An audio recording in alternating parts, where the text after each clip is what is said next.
brain melting yet a little? Okay, we're here, and we haven't even gotten started yet, you know. We're not even after lunch. But now you sort of get an idea of Dramatica. And you can sense, I think, that there seems to be something of truth here. There seems to be something of value here, but you probably haven't got a clue how to use any of it, okay? Well, I warned you about that. You won't. This first day, you won't have a clue about how to use any of this. And just let it filter through, and you'll get a sense of structure. The things we'll bring up today, you'll start thinking about things that will seem automatic, that you know you've seen in everyday life all the time, but you've just never considered before. And now you can use those concepts for your stories. But don't think about trying to manipulate the Rubik's Cube of structure and deal with the psychology. Instead, put that away, pretend there is no grand theory, and just look at it as kind of a bag of tricks as we proceed from here, little perspectives that might give you a little something you can use in a story here and there. And if you take that burden off yourself of trying to understand the big picture, believe me, it took me years to understand this big picture. It ain't going to happen here today for anybody. You know, don't even try. If you're interested, pursue it. If not, just look at it as a bag of tricks, okay? And these are structural tricks. And tomorrow we'll go into the bag of tricks for passionate storytelling. Okay, having looked a little bit at that, we want to say something about this story mind. Hold out in front of it. You say, alas, poor story mind, like alas, poor Yorick. You hold it out. And from the outside, you're looking at the psychology kind of dispassionately. But there's somebody in that mind, there's somebody in that story mind, somebody who is that sense of self that knows, I think, therefore I am, you know, or I think, therefore I think I am. And that's sitting inside that mind. And you could maybe try that. Step in and see what it's like to be that way. You also consider things. You say, maybe I should change my point of view on this, or change my point of view on that, or change how I feel about this. Am I being unreasonable? Did I go over the top and get mad when it really wasn't their fault? And I now can see that I misinterpreted things, and I should change my attitude because this person really isn't the ogre I thought, so I'll have a different feeling about them. When you discuss it, there's this other side of yourself. You haven't changed yet. You're not jumping over there and being there. You're considering it. You're looking at, what if I alter myself that way? Is that who I want to be, or do I want to be who I am? Okay? And we all do that. These are all represented in the story. And then we have a little argument with ourselves inside. You know, we consider it back and forth, and ultimately, one of us will win. Okay? It's sort of like, you're schizophrenic. Oh, no. Okay, anyway, the thing is that these elements are in there. If you look at a story, or a story mind, it's a battle, a dramatic battle, like watching it from a hilltop. The view of holding it out in front of you and saying, alas, poor story mind, that's the same view of a general on a hill watching the battle down below. All kinds of dramatic explosions going off, all kinds of characters running all over. You can't even see them by name. You don't know their personalities. You just see, here's the guy leading the charge. Here's the guy who's trying to, on the opposite side, stop him from doing that. Well, that would be the protagonist and antagonist. Here's the guy out there, obviously, coming up with strategies. That's the reason character. Here's the character who's out there going, oh, the humanity. That's the emotional character, you know. So you've got all these people on the field of play, and you look at them not dispassionately, you might say that, but more objectively. You try to stand back and see what's going on, as we do with ourselves. When we try to say, how am I that as others see me? How do I fit in the picture if I were just one of the people instead of my main concern? If I was not saying, how am I going to make out on this deal, but how is everybody going to make out, and how do I get a fair share, as opposed to how do I get as much as I can get? If you try to put yourself into the objective view, then you take that, and you're thinking from the objective view about they, and you think about yourself as part of that they view of the general on the hill, okay? And there, you're standing up here on the hill, watching this dramatic battle going off down below with a lot of little characters running around doing things, and that's when you see them by their functions, as protagonists and antagonists and reason and emotion, not as Joe and Sally, or as this kind of personality or that. It's what they're actually doing. If you can't tell what they're thinking or feeling from up here, all you can do is see how they act. Very objective view. And we need that in story. We need that because we have it in real life. So we have to take that story in mind, and we have to see that view of our story from the outside looking in. The God's eye view, as it were, of the story. Audience is going to want it. Reader's going to want it. However, we talked about that sense of self, the story's sense of self. Who am I in the story? The audience needs to be projected into the story, into one character, and stand in their shoes of one of those soldiers. They have to stand there and feel, this is what it's like to be in the story. The character that the audience most identifies with, the one it seems to be about, the story seems to be about, the character who is grappling with the moral dilemma of the story, whatever it may be, or the one who's most influential in the message issue of your story. That character, when you go away from that objective view and you see all the grand strategies, and you jump down into the shoes, zoom down into the shoes of one of those soldiers on the field, that's the main character of your story. Doesn't have to be the protagonist. Protagonist, we talked about, is our sense of initiative. That's the character leading the charge, okay? But there's a lot of other people on the field, and we can see the battle from any one of their eyes, from any one of their positions. We don't have to stand in the shoes of the protagonist. As we'll see later, that's what a hero does. A hero is a protagonist who is also a main character, who's also a good guy. I mean, a real melodramatic collection of things makes the stereotypical hero. But in fact, like in To Kill a Mockingbird, we'll have an example in a minute, we don't see it through the eyes of Atticus in To Kill a Mockingbird, the Southern lawyer trying to defend a black man wrongly accused of raping a white girl in 1930s the South. We don't stand in the shoes of Atticus, that lawyer who's doing the righteous thing. We stand in the shoes of his young daughter, Scout, and see all that happens through her eyes, a child's view of prejudice. And so she's the main character. She's the one who we occupy their position in the field. And in so doing, we get a different view on what's going on than if we were standing in the shoes of the protagonist, seeing things through his eyes. So that's the second view, and that's I, the I view. And that's the main character, or one of the soldiers on the field. Now, there's another character here. Let me expand that a little bit with my wonderful artistic skills here.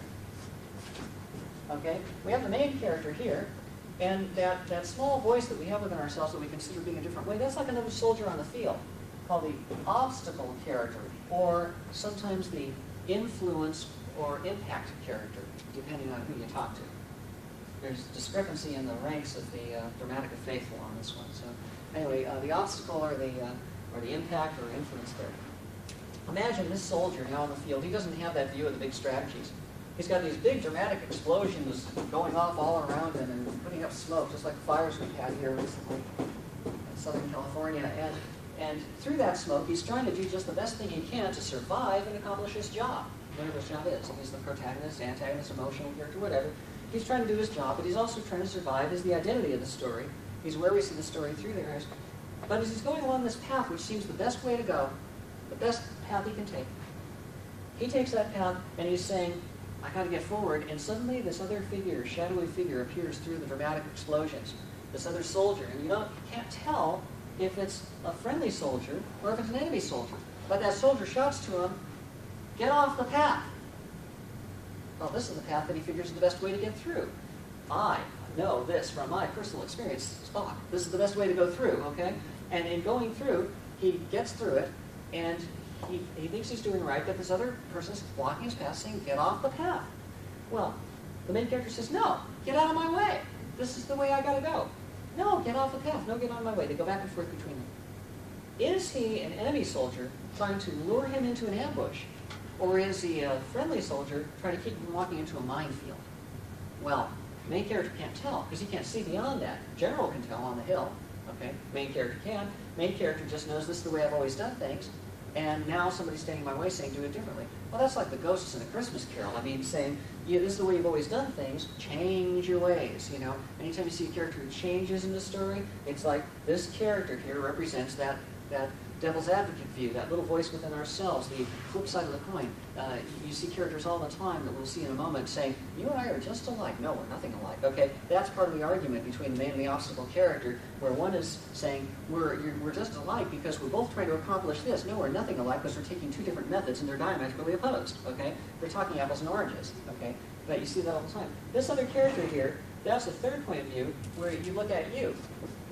Say you, and you do that within your own mind. You say, this is me, but what if I were you? And not so many words, obviously, but you imagine becoming that kind of person, and you're looking at it from who you are. You don't jump over and say, well, if I were this kind of person, now I am this kind of person. What do I think about that? Well, I don't know. Let me go back and be this kind of person. Well, I don't know which one I like better. No, you are you, and you stay you until you decide, I'm going to change my view on something, I'm going to change my attitude, I'm going to change something about that, and then you say, well, I guess I am convinced I should get off the path. Okay, I will adopt this point of view now, and that's how we change. We sometimes do it subconsciously, we sometimes do it consciously, and that's also reflected in stories. But we do have to have that view, the I and the you inside, those little parts of ourselves that we deal with. And we also try to step back objectively and see ourselves as a person. What's left? This personal skirmish between the two as they have it out, as one convinces the other, as they argue about that individual issue. Now that individual issue may have a big effect on the big battle, but they're not concerned with that at the moment. They're concerned with whether this guy is going to let the other one through, be pushed out of the way, or whether this guy is going to be intimidated by it or convinced and go off the path. That's the argument between those two characters who you and I are just alike. Who's going to convince who? Is Dr. Richard Kimball going to keep helping people, even in the face of getting caught and putting himself at risk? Or is he going to give up and say, oh, the hell with it, I'm just looking out for myself? No, he sticks with it. And because he sticks with it, Tommy Lee Jones, in The Fugitive, who doesn't care, learns to care. He changes and realizes not everybody I'm going after is guilty, and in fact, I can't just arrest them because that's my job. I actually have to maybe give them a little leeway, if it's appropriate, for them to prove that maybe they weren't guilty and have justice actually be done. So Tommy Lee Jones changes his tune. He got off the path, okay? But we're seeing it through Dr. Richard Kimball's eyes, and in that case, he doesn't change. He sticks by his guns and forces this guy off the path, okay? That's how it works. That battle between the two of them is we. That's what's happening between us. So I, you, we, and they, four perspectives that we have in real life, the four perspectives we use in relationship to ourselves and others, are actually things that we use within our own minds.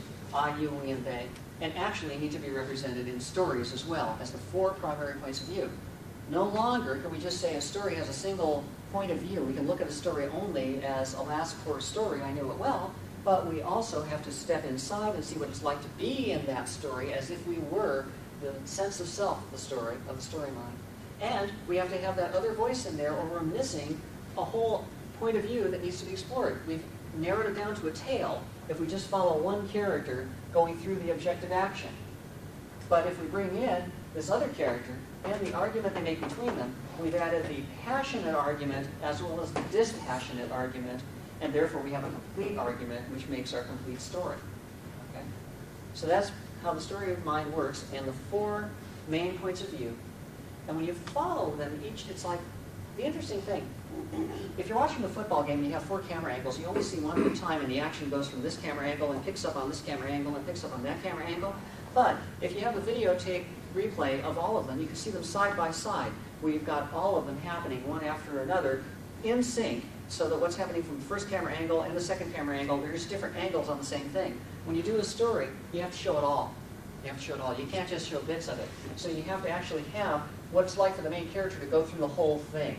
And you have to have what it looks like objectively through the whole thing. You have to have this other character, this other point of view represented through the whole thing. And you have to have the passionate argument between them, that personal skirmish between those two characters, has to go through the whole thing. How you tell it in storytelling, how you mix it up and patch it together, whether you do two of those things in one scene, whether you spread them out in different chapters, how you do it, that's a storytelling theme for tomorrow, largely, about how you approach that. But all four of these through lines have to be in there. Otherwise, you've missed a whole point of view. And when they're extended over time, as I mentioned, instead of being just a point of view, it becomes a through line. So, the two concepts we've gotten in the last couple of minutes are the story mind and what it is, and that there are 4 points of view that need to be in that story mind, represented in the story, and to carry them through the entire story, making 4 through lines that have to be explored, each one complete.